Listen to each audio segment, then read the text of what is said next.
we actually jump into our first speaker, I'd love to see a show of hands to get a sense of the crowd here.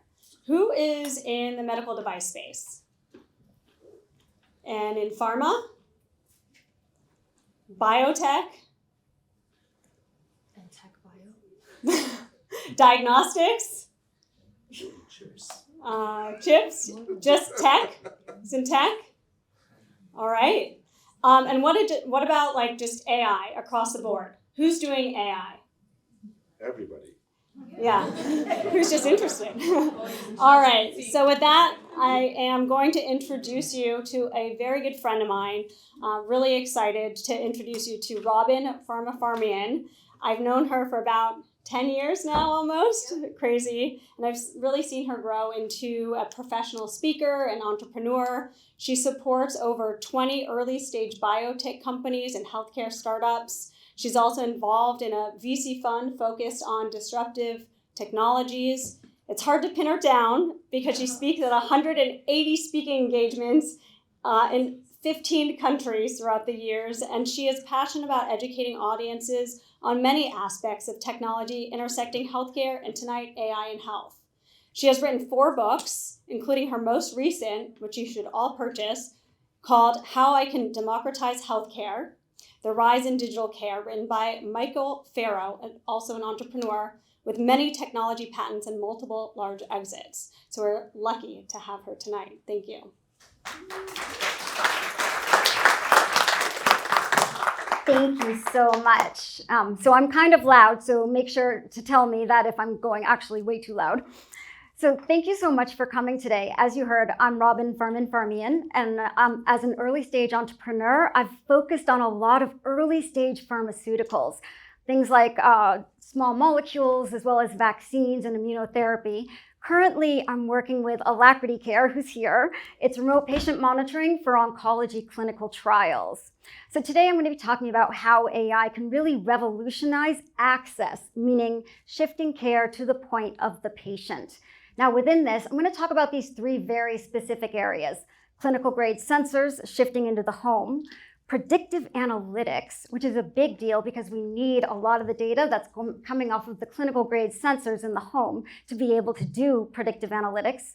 And then I'm going to wrap it up with just a couple of minutes on digital therapeutics, which means using essentially an app in conjunction with other medical interventions like therapy and medication. But before I dive into that, I want to give you a little bit more on my background and my viewpoint. Anyone who goes into early stage pharmaceuticals must be crazy in some way, right? There must be a backstory. Well, with me, at the age of 16, I was misdiagnosed with an autoimmune disease. All told, I've had 43 hospitalizations, 6 major surgeries, and 3 organs removed. By the time I was 26 years old, this was 7 years after I'd had my entire large intestine surgically removed. For the GI experts, it's a total colectomy with J-pouch, which was considered a cure at the time. Well, fast forward 7 years later to the age of 26, and I was in extreme pain, and I wasn't being treated for any type of autoimmune disease. And so my doctors just kept upping and upping my opiate dose until eventually I was on 80 milligrams a day of methadone. Now this essentially, at that point, you may as well be doing heroin, right? That is such an extremely large dose of drugs. And I absolutely hated the drug. So I went back to my doctor and I said, I need off this medication now. I think the rebound pain is much worse than the actual pain. They said, okay, well, next step could be to surgically implant a morphine pump into your spine. I was like, are you kidding? I was 26 years old. I was essentially a shut-in. I could barely function on a daily basis. Things like taking a shower was like the hardest thing I could accomplish. And what I was hearing was that was the rest of my life. And so I said, absolutely not. And I fired my entire healthcare team. Went home that night and I dropped my own methadone dose by about 40%, which I would never recommend anyone do. It was a very, very painful week, but I ended up getting off the opioids, and I rebuilt my care team with doctors that worked with me as a team and a colleague. I ended up getting diagnosed correctly with Crohn's disease, put on an IV medication called Remicade, and within 24 hours of that very first dose, I went into remission. It happened overnight. So that's why I do what I do, because I really want to think about paying back by paying it forward. And especially in the world of pharmaceuticals, right? I know I'm alive today because of our giant $4 trillion healthcare industry, but that at the end of the day, it was a pharmaceutical that really gave me back my life. So the really cool thing about clinical grade sensors is that biometric monitoring has gone mainstream, meaning, people already know what an Apple Watch and a Fitbit is. Raise of hands, how many people use some type of a monitoring device? Okay, this is pretty much the entire room. That's a big deal because now when people go into their doctors and their doctors talk about things like remote patient monitoring, it's no longer a big, new and scary thing, right? That barrier has been taken away. Now, the reason I want to show you these three in particular ones is because we're seeing some of these clinical grade sensors really taking old technology and applying it in new ways. So the one on the right, that's the Omron blood pressure monitor. It uses the standard cuff method that you have around the upper arm, but in a wrist format. The one on the left, that's the oxytone pulse oximeter, which is measuring the amount of oxygen in your blood. Well, it's using a technology that has been in use in medicine for decades called PPG technology, photoplasmography. And the way it works is it's just a simple light source directed at the skin so that you can read the red blood cells. Now, the one in the middle, that's the BioBeat. It's a single lead EKG that sticks to the patient's chest, very similar to the BioIntelliSense. Now, these are really cool because they've cleared the FDA. They can be used in the hospital, in acute care, and sent home with the patient. They vary from, like, BioIntelliSense, I think, stays on for like 14 days. The other BioBeat is a 5-day battery. But when you start to think about the fact that you can do continuous monitoring of clinical grade vital signs that easily, it's a game changer. Now, with BioIntelliSense, they take almost 1,500 different measurements every single day. And with 1 in 3 people hypertensive in the country, it's not about ever taking someone's blood pressure at one point in time, but really it's about taking someone's blood pressure continuously so you have that longitudinal data. This is the Vital Connect, very similar. It's a single lead. The reason I want to show you this one is because they took some of their data and they did a research trial, and they were able to predict with almost 7 days advance notice of a cardiac readmission. That is a giant big deal.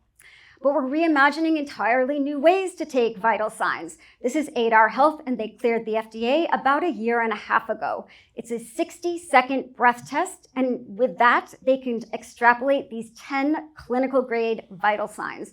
So you can have this at the patient. Now, how much easier is something like that to use than, say, some of the old-fashioned blood pressure cuffs? Patients, it's hard for them a lot of the time.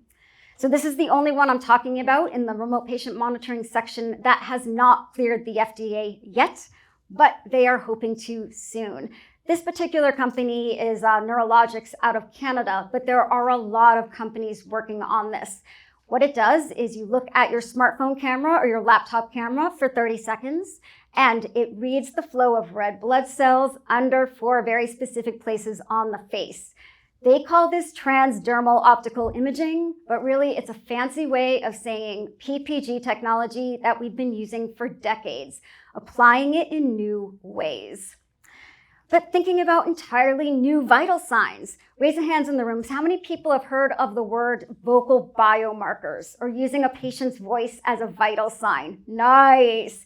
Okay, so I don't have time today. In my longer keynotes, like 60-minute keynotes, I'll do a lot on vocal biomarkers. Today, I just want to talk about this one very elegant solution. A company called Hive AI is what you're looking at, but there's many different companies working on this, and I think this is the type of thing that's going to explode over the next couple of years. Using someone's cough as a vital sign. And again, not that one cough at a moment in time, but that longitudinal data so you can see patterns. Now, think about how elegant this is. You can count the number of times somebody coughs on a daily basis. You can start to measure things like medication efficacy and disease trajectory. I mean, think about what happens now. Imagine I'm a chronic cough patient and I go into my doctor and my doctor says, "Hey, Robin, how's that new medication working?" "I think it's good, doc." "Well, how many times do you think you coughed yesterday?" I don't know, 17, 40, 300. I mean, this is not something that we ever think about. And so Hive is one of the few that has a button that will do 24-hour continuous monitoring. Some do it at night because it's much easier to discern what's a cough and what's another noise. But again, it's really about that longitudinal data. The other cool thing about Hive is that you can go in afterwards, the doctor or the patient, and listen to the individual coughs. So you can see if it's something like a wheezing cough or a whooping cough. There are other companies who are working on AI that are actually categorizing those so that the doctor doesn't even have to listen to the cough. They already know that it's a whooping cough. Now we're seeing sensors fit on any existing inhaler. All three of these companies have cleared the FDA. Now, what they are doing is they're measuring things like when, where, how often, and how much. This is really important when you're dealing with things like complex asthma, COPD, and like heart failure, right? Now, in NuvoAir's case, and I like this a lot, they have coaching, right? Again, going back to giving that patient like a handhold whenever they're at home. And so for things like COPD, that's a really big deal. NuvoAir also has one of the coughing apps, so they do the cough counting at night. And you can download all of your reports and print them out if you need to go, like, say, to the emergency room or urgent care, or just in case you need to send a fax. Raise your hands in the room. How many people have heard of continuous glucose monitors? Pretty much, okay, awesome. So, the CGMs, they measure glucose and interstitial body fluid. Well, because we've started to build up these giant databases of clinical grade biometrics, we can start to take action on them. And so there are a number of companies working on predictive glucose response, meaning being able to tell someone how they are going to react to an individual food at the point of decision making before they actually take a bite. This is a big deal. Now, the way it works is they take 3 days of back data from the CGM, combined with a heart monitor and machine learning, and they are able to predict in real time. Now, let me tell you why this is so important. Imagine if I were eating an apple and you were eating an apple at the exact same time. We are going to have wildly different glucose responses depending on a number of factors. The obvious ones being genetics, and age and height and weight and gender. But how much exercise have you had in the past 3 days? How much fiber have you had? How much protein have you had? There are so many things that go into glucose response. And so at the point of decision making, January can say something like, okay, Robin, if you want to have that apple, maybe you need to take a 10-minute walk or have it with some protein. The digital therapeutics industry. So raise your hands, how many people are familiar with digital therapeutics? Awesome.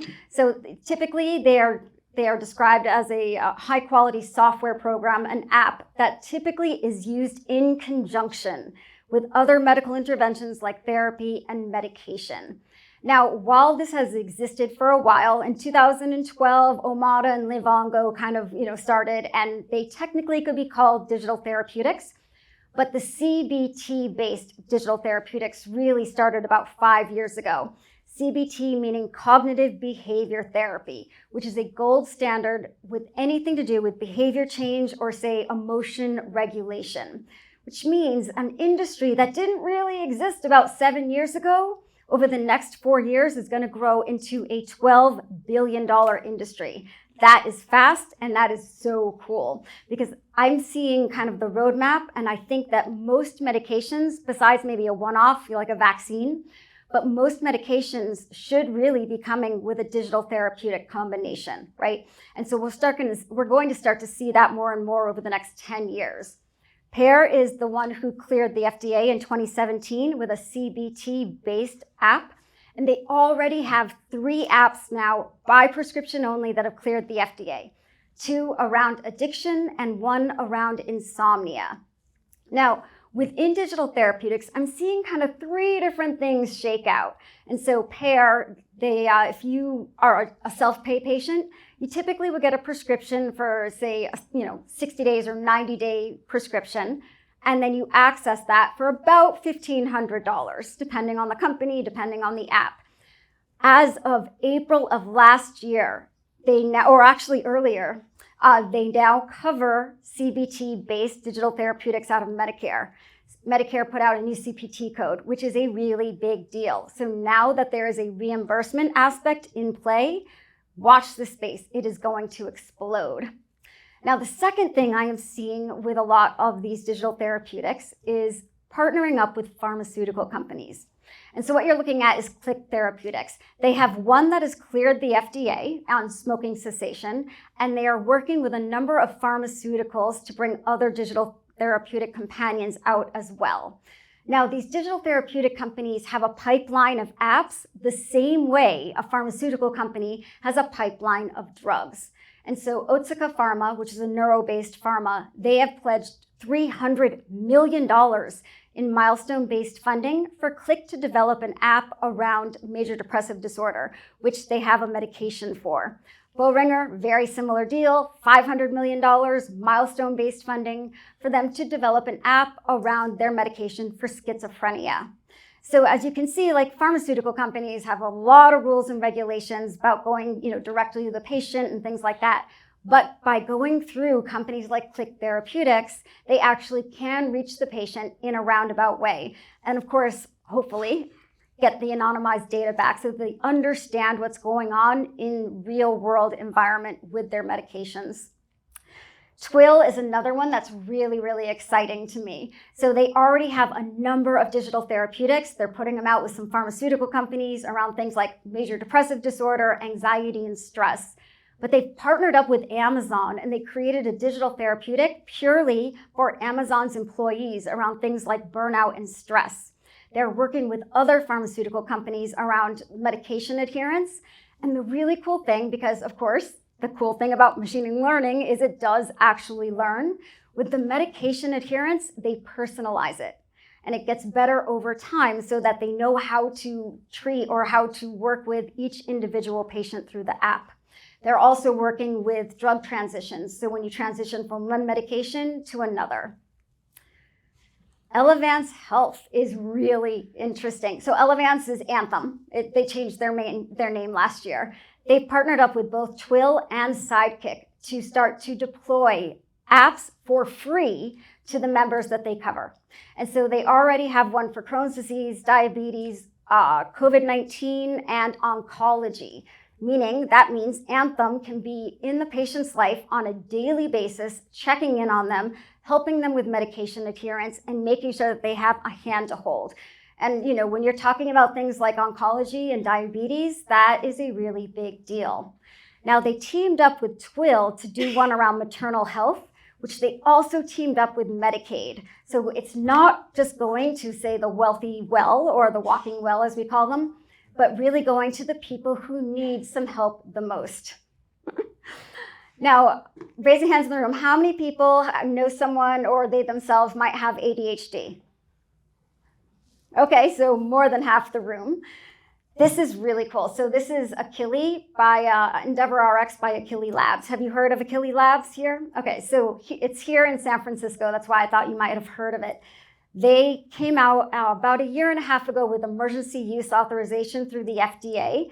Specifically, though, not around cognitive behavior therapy. They cleared as a de novo because they really, they set a new standard, right? What they are doing is a video game to teach people how to focus and avoid distractions. So the way it works is you get a prescription from your doctor for a subscription of 3-month plan. This is covered by most major insurance companies and is cleared for patients between the ages of 8 and 12. And so they sit down, they play the video game for 30 minutes a day, teaches them not to be distracted by random things that are going on over here and over here. And then at the end of 30 minutes, it automatically locks. So you don't have a patient with ADHD playing their ADHD software all day long. But what this is really turning out into be, and this is my last slide, is that contextual health coach, meaning it's going to change the way it coaches you based on context.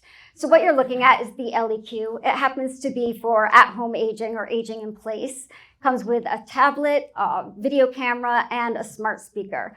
It does things like emotion monitoring with vocal biomarkers. It has those feedback loops. It has that remote patient monitoring. and it has the ability to learn. And so it learns grandma's schedule. And if grandma goes and walks past LEQ every day at 9 a.m. to go get a cup of tea, but then if she doesn't show up one day, LEQ gets worried, right? Pings grandma, no response, pings the care team. Say, something is wrong. Grandma is outside of her normal daily activities. Trying to work about being much more proactive instead of reactive, the way we've been in healthcare all along. And with that, I will say thank you.